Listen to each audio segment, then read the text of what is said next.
আমরা আজকে ক্যালকুলাস নিয়ে আলোচনা করব। ক্যালকুলাস ক্যালকুলাস আবিষ্কার করেন ইংরেজ বিজ্ঞানী নিউটন এবং জার্মান বিজ্ঞানী লিবনিজ। এরা স্বাধীনভাবে ক্যালকুলাস আবিষ্কার করেন। ক্যালকুলাস হলো গণিতশাস্ত্রের একটি শাখা যাতে পরিবর্তনশীল রাশি নিয়ে আলোচনা করে। ক্যালকুলাসকে দুই ভাগে ভাগ করা হয়েছে। একটা হচ্ছে ডিফারেনশিয়াল ক্যালকুলাস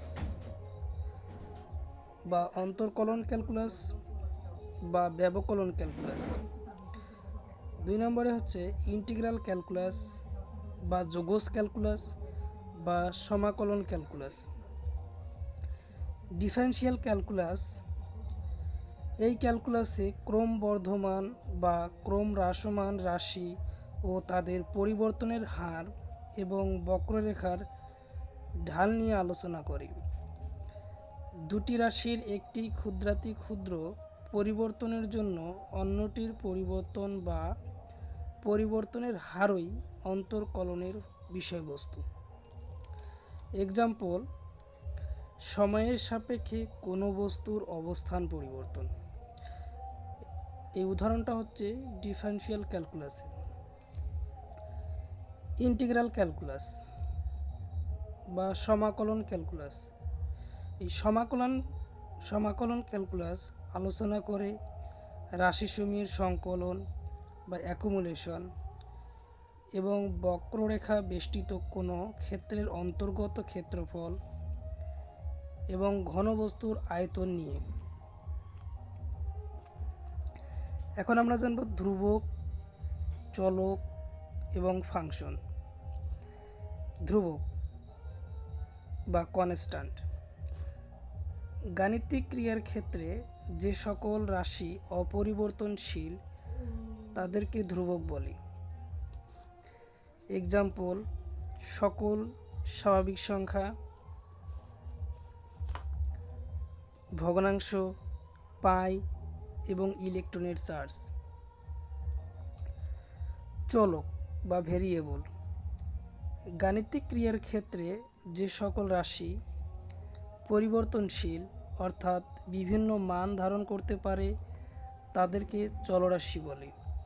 সাধারণত x, y, z, u, v, ডব্লিউ ইত্যাদি চলরাশি বিবেচনা করা যায়। একটা এক্সাম্পলের সাহায্যে আমরা চলক এবং কনস্ট্যান্ট বোঝার চেষ্টা করি। এখানে এক্স প্লাস ওয়াই ইকুয়াল 10, অর্থাৎ এক্সের কতগুলো মান এবং ওয়াইয়ের কতগুলো মান যোগ করে আমরা 10 পাবো। যেমন এক্সের মান যখন আমরা 1 বসাবো তখন 1-এর সঙ্গে ওয়াইয়ের মান 9 যোগ করলে 10 হবে। আবার এক্সের মান যখন 9, ওয়াইয়ের মান তখন 1 হলে 9 এবং 1 যোগ করে 10 হবে। আবার এক্সের মান যখন 5, ওয়াইয়ের মান যখন 5, এই 5 যোগ করলে 10 হবে। আবার যখন এক্সের মান 6, ওয়াইয়ের মান যখন 4, দুইটা যোগ করলে 10 হবে ইত্যাদি। এখানে আমরা দেখতে পাইতেছি যে এক্সের মান 1, 9, 5, 6, 7, ওয়াইয়ের মান 9, 1, 5, 4, 3 ইত্যাদি। অর্থাৎ এক্স এবং ওয়াই একাধিক মান গ্রহণ করতে পারে। এজন্যে আমরা বলতে পারি এক্স এবং ওয়াই এখানে দুটি চলক। তবে প্রত্যেকটা এক্সের মান এবং প্রত্যেকটা ওয়াইয়ের মান এক একটা কনস্ট্যান্ট ভ্যালু। অপর আরেকটি এক্সাম্পল দেখার চেষ্টা করি। পি গুণন কিউ ইকুয়াল 40।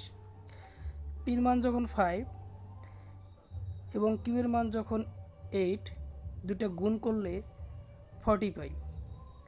আবার পি এর মান যখন 4 এবং কিউয়ের মান যখন 10, দুইটা গুণ করলে আমরা পাই 40। আবার পির মান যখন 1, কিউয়ের মান তখন 40, গুণ করলে আমরা 40 পাই। আমরা দেখতে পাইতেছি যে পি এবং কিউ একাধিক মান গ্রহণ করতেছে, যার কারণে এখানে পি এবং কিউ হচ্ছে চলক। ফাংশন ফাংশন জানার আগে স্বাধীন চলক এবং অধীন চলক সম্পর্কে জানা দরকার। স্বাধীন চলক বা ইন্ডিপেন্ডেন্ট ভেরিয়েবল, যে চলক ইচ্ছা অনুযায়ী পরিবর্তন করা যায় তাকে স্বাধীন চলক বলে। আর অধীন চলক বা নির্ভরশীল চলক বা ডিপেন্ডেন্ট ভেরিয়েবল, যে চলক ইচ্ছা অনুযায়ী পরিবর্তন করা যায় না, অপর চলকের পরিবর্তনের উপর নির্ভরশীল, তাকে অধীন চলক বলে। অধীন চলককে স্বাধীন চলকের ফাংশন বলে। এক্সাম্পল, সরল দোলকের দোলনকাল আমরা জানি টি ইকুয়াল 2π√L/g।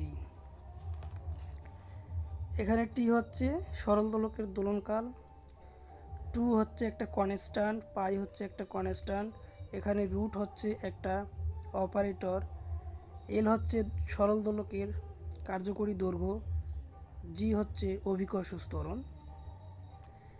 এখানে টি এর মান কার্যকরী দৈর্ঘ্য এল এর উপর নির্ভর করবে, অর্থাৎ সরল দোলকের দোলনকাল এল এর উপর নির্ভর করে। এল এর মান পরিবর্তন হলে সরল দোলকের দোলনকাল পরিবর্তন হবে। এখানে এল হচ্ছে স্বাধীন চলক এবং টি হচ্ছে অধীন চলক। টি এবং এল উভয়ই হচ্ছে চলক, তবে এল হচ্ছে স্বাধীন চলক, টি হচ্ছে অধীন চলক। এখানে ক্যাপিটাল টি অর্থাৎ দোলনকাল হচ্ছে কার্যকরী দৈর্ঘ্য এল এর ফাংশন, অর্থাৎ অধীন চলক হবে স্বাধীন চলকের ফাংশন।